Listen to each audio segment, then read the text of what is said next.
Hello guys, welcome back to the channel. మీరు న్యూస్లో చూస్తూ ఉంటారు కదా, ఈడీ రైట్స్ అయ్యాయి, ఐటీ రైట్స్ అయ్యాయి, crores and crores of cash collect అయింది, గోల్డ్ని ప్రాపర్టీని సీజ్ చేశారని చెప్పి.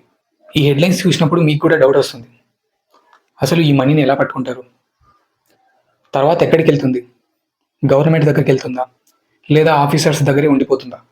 And one more thing, Swiss bank గురించి మాట్లాడుకుందాం. ఇండియాలో ఉన్న బిగ్ బిలియనీర్స్ అంతా కూడా స్విస్ బ్యాంక్లో వాళ్ళ మనీని దాచుకున్నారు. దాని గురించి ఇప్పుడున్న ప్రైమ్ మినిస్టర్ కూడా ఒకసారి మాట్లాడారు. 2014 ఎలక్షన్స్లో 100 డేస్లో స్విస్ బ్యాంక్లో ఉన్న బ్లాక్ మనీ అంతా కూడా తీసుకొస్తామని ప్రైమ్ మినిస్టర్ చెప్పారు. ఆ విషయం మనందరికీ కూడా గుర్తుంది. ఈ వీడియోలో దాని గురించి కూడా డిస్కస్ చేసుకుందాం. బట్ బిఫోర్ దట్, ఐటీకి ఈడీకి డిఫరెన్స్ ఏంటి? ఫస్ట్ థింగ్ వచ్చేసి ఐటీ, ఇన్కమ్ ట్యాక్స్ డిపార్ట్మెంట్. మనందరం కూడా వింటూనే ఉంటాం. వీళ్ళు ట్యాక్స్ ఎగ్గొడుతున్న వారి మీద, ఇంకా అన్డిక్లేర్డ్ క్యాష్ ఏదైతే ఉందో వాటి మీద ఫోకస్ చేస్తూ ఉంటారు.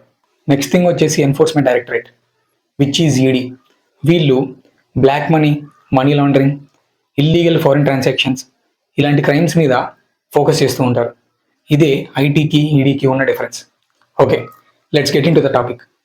అసలు రైట్స్లో మనీ ప్రాసెస్ ఎలా అవుతుంది? రైట్స్ జరిగిన వెంటనే ఆఫీసర్స్ ఒక పంచనామా ప్రిపేర్ చేస్తారు, అదే అఫీషియల్ రికార్డ్. తర్వాత క్యాష్ కౌంటింగ్కి బ్యాంక్ అఫీషియల్స్ని పిలుస్తారు.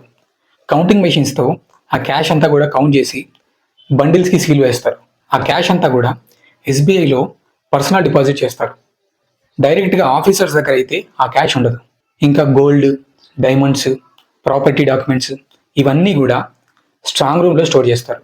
ఎప్పుడైనా సరే ED or IT officers raid అయిపోయిన తర్వాత ఈ మనీని టచ్ చేయలేరు, యూజ్ చేయలేరు కూడా.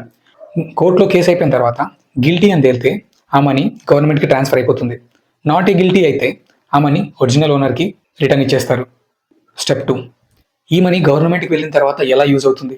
అసలు వాళ్ళు దాన్ని ఎక్కడ స్టోర్ చేస్తారు? గవర్నమెంట్ చేతిలోకి వెళ్ళాక కన్సాలిడేటెడ్ ఫండ్ ఆఫ్ ఇండియా అనే అకౌంట్లో కలిపేస్తారు. సపరేట్గా రైట్స్ చేసిన మనీ కోసం అంటూ ఏ అకౌంటు లేదు. అలా గవర్నమెంట్ చేతిలోకి వెళ్ళిన మనీ అంతా కూడా బడ్జెట్లో పార్ట్ అవుతుంది. ఈ మనీని government salaries, welfare schemes, hospitals, roads కోసం యూజ్ చేస్తారు. అసలు ప్రాబ్లం ఏంటంటే ఈ మనీని వాళ్ళు ఎలా యూజ్ చేస్తారనేది ఎక్కడ మెన్షన్ చేయలేదు. బడ్జెట్లో దీనికంటూ సపరేట్గా పేజ్, సపరేట్ చాప్టర్ అంటూ ఏమీ లేదు. నెక్స్ట్ థింగ్, స్విస్ బ్యాంక్లో ఉన్న మన country black money. Swiss bank లేటెస్ట్గా రిలీజ్ చేసిన డేటా ప్రకారం మన Indians black money 3.54 billion crores ఉంది అక్కడ. అంటే ఆల్మోస్ట్ 3600 క్రోర్స్. 2014లో ఇప్పుడున్న ప్రైమ్ మినిస్టర్ మాటిచ్చారు, 100 డేస్లో స్విస్ బ్యాంక్లో ఉన్న బ్లాక్ మనీ మొత్తం తీసుకొస్తామని చెప్పి. అప్పట్లో హోప్స్ అన్నీ చాలా హై ఉండే. బట్ యాక్చువల్గా రీసెంట్గా రిలీజ్ చేసిన డేటాను చూస్తే 2014 నుంచి ఇప్పటికీ డిపాజిట్స్ ఇంకా పెరుగుతూనే వస్తున్నాయి స్విస్ బ్యాంక్లో.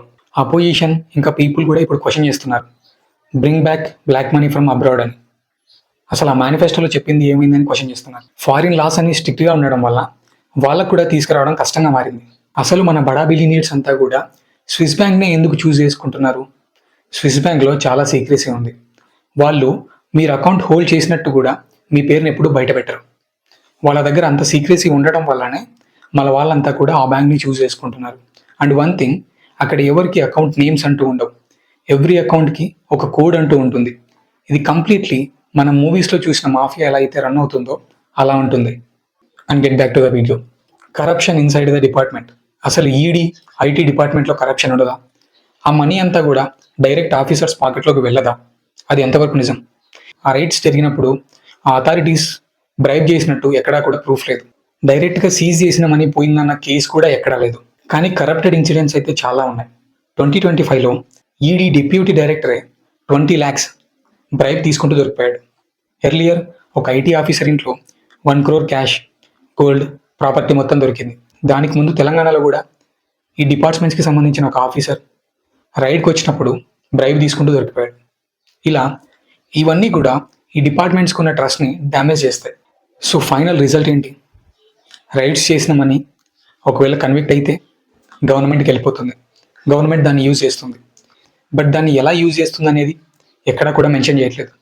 అండ్ సెకండ్ థింగ్, స్విస్ బ్యాంక్లో మన వాళ్ళకున్న ఖాతాలు, వాటిలో ఉన్న మనీ 3.54 బిలియన్ ఇంకా యాక్చువల్గా పెరుగుతూ ఉన్నాయి. అండ్ 2014లో చేసిన ప్రామిసెస్ ఎక్కడికి వెళ్ళాయి? 100 డేస్లో మనీ రిటర్న్ తీసుకొస్తామన్నారు. విల్ పవర్ ఉంటే అది పాసిబులా? కామెంట్స్లో మీరే చెప్పాలి. Thank you.